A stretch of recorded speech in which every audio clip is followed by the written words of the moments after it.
Hello, greetings to both of my panels. I would like to introduce myself. My name is Regina Snow Velaln and my matric number is AN190153. I am from Department of Civil Engineering Technology and I will present my final year project 1, which I have chosen the title of the optimization of Botryococcus species growth via co-cultivation of probiotic enhancement.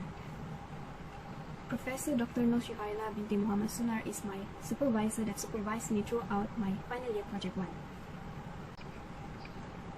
These are the outline of my presentation, which including Chapter 1, Introduction, Chapter 2, Literature Review, Chapter 3, Methodology, Expected Result, and also Conclusion. I would like to start this presentation with the first part, which is Chapter 1, Introduction. For project background, microalgae have the capabilities for rapid growth, their high photosynthesis productivity, and their ability to accumulate a large amount of bioproduct within their cells make them an ideal candidate for use as industrial raw material. Cultivation of microalgae can be beneficial to the wastewater treatment industry. It is also help with reduction of greenhouse effect and global warming. Co-cultivation of microalgae is a cultivation of two types of cells or tissue in the same medium. It also can be referred as a co-culture, mixed culture, microbial blend, and microbial consortium. Co-cultivation of microalgae with probiotic. Probiotic microorganisms are powerful co-culture partners that have a wide range of beneficial impact on many different aspects of health. Probiotic also can be used as a growth fertilizer of microalgae. Moving on to problem statement. The Earth needs to reduce the greenhouse gas emission from diesel and stop global warming. The sustainable biofuel decrease in greenhouse gas emission and does not have any hindering effect on the local environment in its implementation. Recently, co-cultivation practices have increased to enhance biomass and lipid productivity. The exchange nutrients and metabolites will increase productivity and allows for the commercialization of microalgal-based fuel. The probiotic is the microalgae symbiosis that will be taken as consideration for the growth fertilizer of microalgae and should be developed to increase the productivity of microalgae. Next is the project objectives. There are 3 objectives in this project, which is the first one is to characterize Botryococcus species growth in rainwater. The second one is to optimize the cultivation of Botryococcus species using probiotic biostimulant at different days of interval. And the last one is to analyze the growth rate and biomass productivity. Next is the project scope. The research will be carried out using microalgae Botryococcus species that was isolated from the forest of Endau Rompin, Johor, Malaysia. The selective potable water is selected, namely rainwater.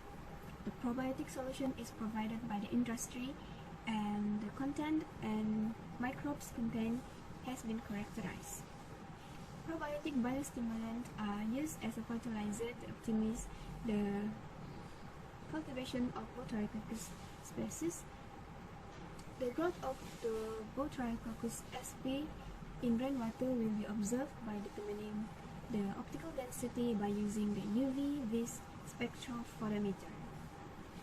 The last part of Chapter 1 is significance of study.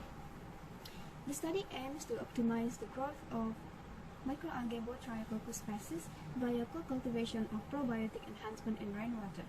This study significantly provides an input to our knowledge and understanding of the co-cultivation of microalgae Botryococcus species with probiotic enhancement that will result in more production of microalgae for future green sustainable purpose. Moving on to Chapter 2, Literature Review. First, I would like to explain about rainwater and RHS, Rainwater Harvesting System. Rainwater is the cleanest kind of natural water since it is created by the condensation of water vapor in the atmosphere and can be considered as a natural form of distilled water. The selection of rainwater for this study is because of its availability in Malaysia and its purity. RHS is the collection and storage of water for human use using a variety of technology ranging from simple system to more elaborate constructed system.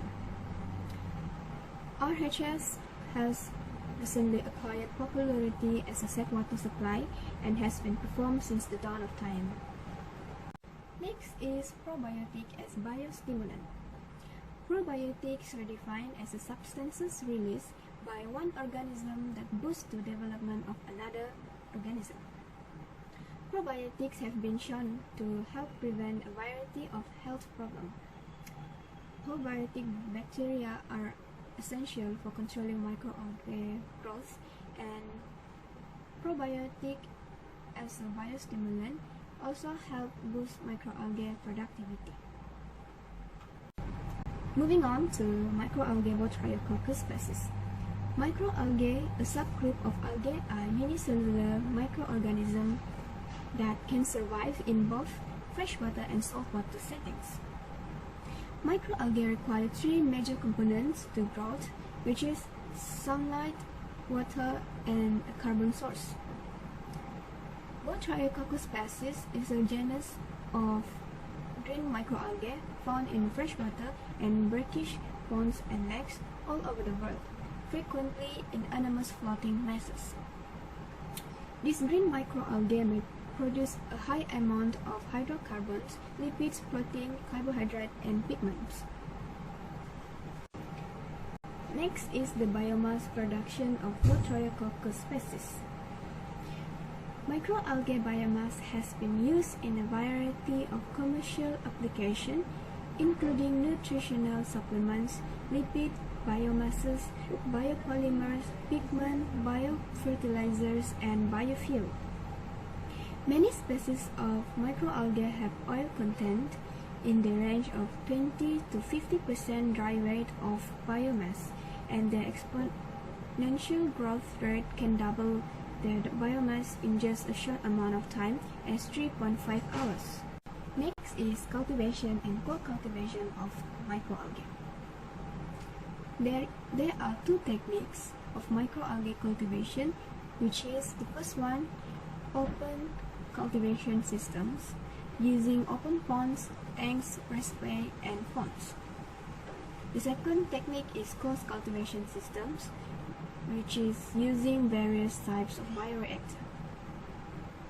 There are four types of growth modes of cultivation, which are heterotrophic, phototrophic, photoheterotrophic, and mixed trophic. Co-cultivation are to enhance stable growth. Microalgae have been co-cultured with other microorganisms such as bacteria, fungi, and blue algae to produce sustainable microalgae biomass. Co-cultivation helps to enhance stable growth, increase biomass and lipid yield, improve nutrient removal, and to ease harvesting. Moving on to Chapter 3, Methodology. Research methodology. This is the methodology flowchart for my project. The methodology flowchart starts with the literature review. Next, we will do the preparation of the Botryococcus species.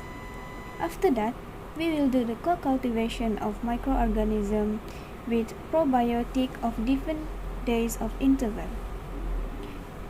Next, we will do the microalgae Botryococcus species growth rate and biomass productivity. We will discuss the result, and lastly we will do the conclusion. Next is preparation of Botryococcus species. The Botryococcus species was provided by UTHM that was isolated from the forest of Endau Rompin, Johor, Malaysia. The cultivation will be done using NPK, urea, and RHS. These are the procedure of preparing the medium. First is 1 gram of NPK fertilizer was mixed gently with 1 liter of clean filtered of rainwater.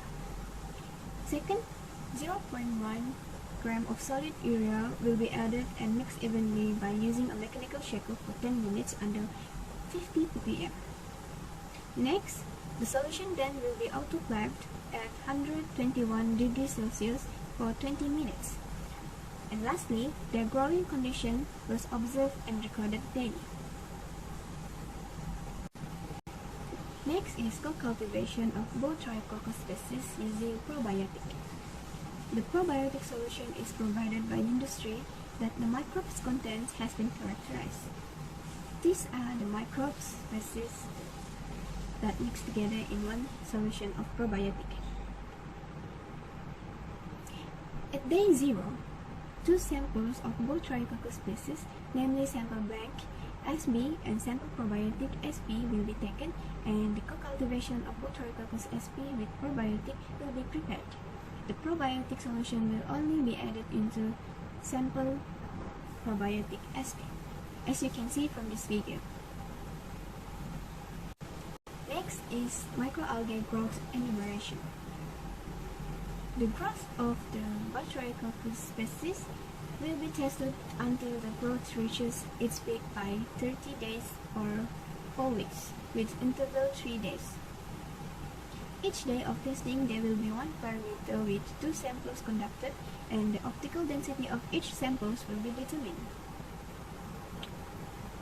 The optical density will be determined by using UV spectrophotometers, following the standard method 420.5 from EPA. Next is the expected result. It is expected that microalgae for Botryococcus species will grow faster with help of probiotic. It is also expected to successfully evaluate the growth rate and biomass productivity. Lastly, it is also expected that this study will be able to optimize the growth of microalgae Botryococcus species via co-cultivation of probiotic enhancement and rainwater. In conclusion, microalgae Botryococcus species have gained popularity as a biomass source to replace fossil fuels in the recent decade. However, Botryococcus species have a very low growth condition. Therefore, probiotic biostimulant will be used in this study to optimize the growth of microalgae Botryococcus species. This study also helped to determine the growth characteristic of Botryococcus species in harvest rainwater. Future studies must explore more about how to enhance the growth condition of microalgae, so that the benefits of microalgae can be used for the future green sustainable purposes. That's all from me. Thank you.